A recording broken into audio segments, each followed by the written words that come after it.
Question 2. According to Einstein's special theory of relativity, the mass of an object with velocity v relative to an observer is given by that formula there. So we'll go over there. So mass equals m0, and it's to the power minus half, so that's 1 over the square root. So 1 take v squared over c squared. C is speed of light, m0 the rest mass. So that's when v is 0 meters per second. Yeah, that's the rest mass. Discuss the physical significance of this relationship. They've only given us 4 lines to do that, so they're not wanting essays here.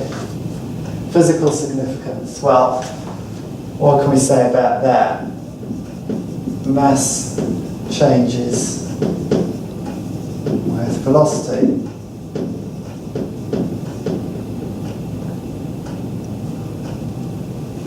I guess that's the first thing to say. So we can't talk about, which is why we talk about rest masses, because we need to actually state that this mass is at rest.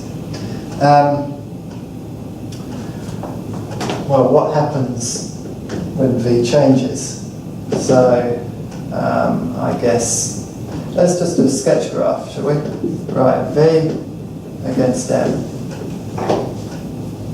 I know they're giving you lines to write on, but there's no reason why you can't slip a graph in there. Sometimes very helpful. So at v equals 0, square root of 1 take 0 is 1. So m equals m0 at v equals 0. Okay, let's go to the other extreme. What happens when v goes to infinity? Well, I know from relativity you can't take v to infinity, you're limited by the speed of light. But let's see what happens when we take our velocity towards the speed of light.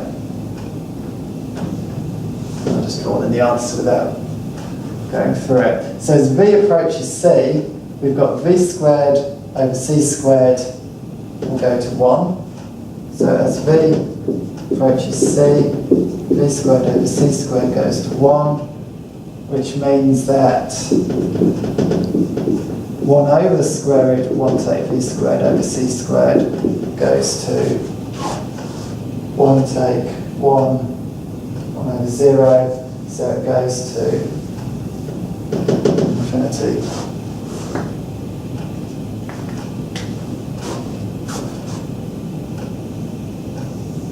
Okay, something like that. And in fact, because this is a square root over here, we've got a squared in a square root, it actually goes pretty sharply to infinity. You can take this,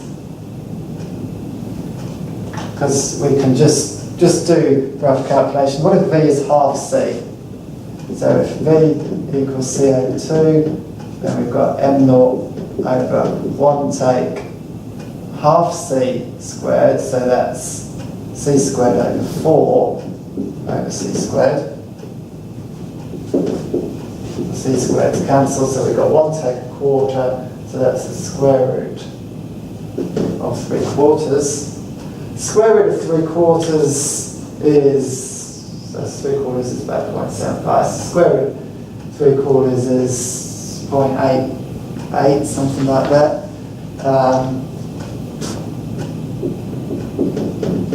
1.1-ish times n0.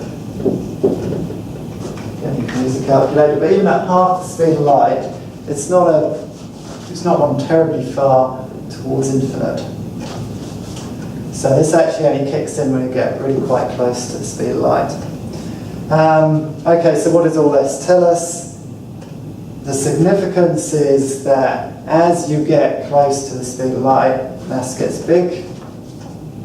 So if we were to write an answer, I think including that sketch graph would be a really good thing in the answer. And we say as v goes to c, mass gets very large. If you want to accelerate something with very large mass, you need a very large force. So you need an increasing force to accelerate it. And in fact, you can't accelerate it to the speed of light, even if you're at 99.99% the speed of light. Putting that last little bit of velocity on, because you have a mass which is increasingly bigger and bigger, you require increasingly bigger and bigger forces to do it.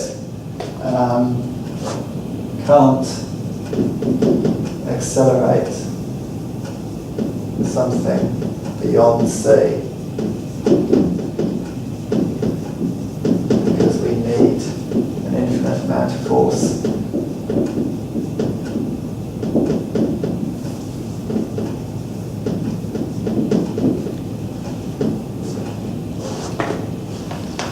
So we've only got 4 lines, so we can't say too much more than that.